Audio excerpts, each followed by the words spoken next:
हाँ, कृपा साध्य है, पर हमारा प्रयत्न पूरा होना चाहिए, हमारा उद्योग, हमारा पुरुषार्थ पूरा होना चाहिए।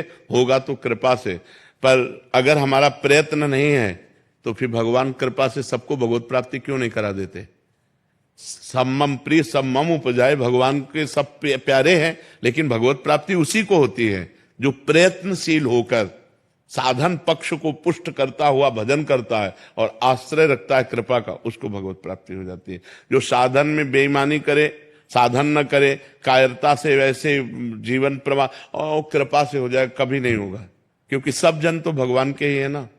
तो भगवान की कृपा का अधिकारी वही होता है जो मन वचन कर्म से प्रयत्न करता है भगवत प्राप्ति के लिए। नाम जप करना, भगवान नाम कीर्तन करना, भगवत कथा सुनना, भगवत सेवा करना, तो उसके हृदय में जो भाव उत्पन्न होता है उसी भाव से भगवत प्राप्ति हो। बिना साधन के भाव कैसे आ जाएगा? इनके अंदर भाव नहीं आया, इनके अंदर भाव नहीं आया, और एक साधन कर रहा उसके अंदर भाव आ गया, तो साधन पक्ष से भगवत प्राप्ति नहीं होती, ये हम बात मान सकते हैं, लेकिन साधन पक्ष से ही भगवत कृपा का अनुभव होता है।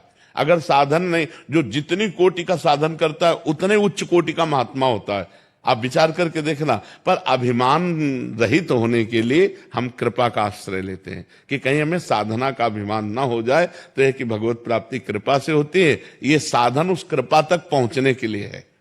ये साधना भगवान की कृपा से ही हो रही है और यही कृपा का अनुभव कराएगी और यही भगवत साक्षात्कार कराएगी। इस भाव से हम कृपा प्रदान रखते हैं कि हमारे अंदर अहंकार ना आ जाए। नहीं, बिना साधना के आज तक किसी को भगवत प्राप्ति कहाँ हुई है?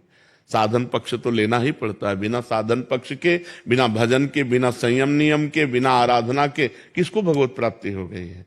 जितने भी संत महात्मा ऋषि मुनि जो भी रसिक जन हुए, सबने आराधना की, साधना की, तभी भगवान को प्राप्त। जिसकी उच्च कोटि की जितनी साधना रही उतने उच्च कोटि का वो संत हुआ है। तो खूब आराधना करना है, पर आश्रय कृपा का रखना है कि भगवान की कृपा से ही ये आराधना हो रही है।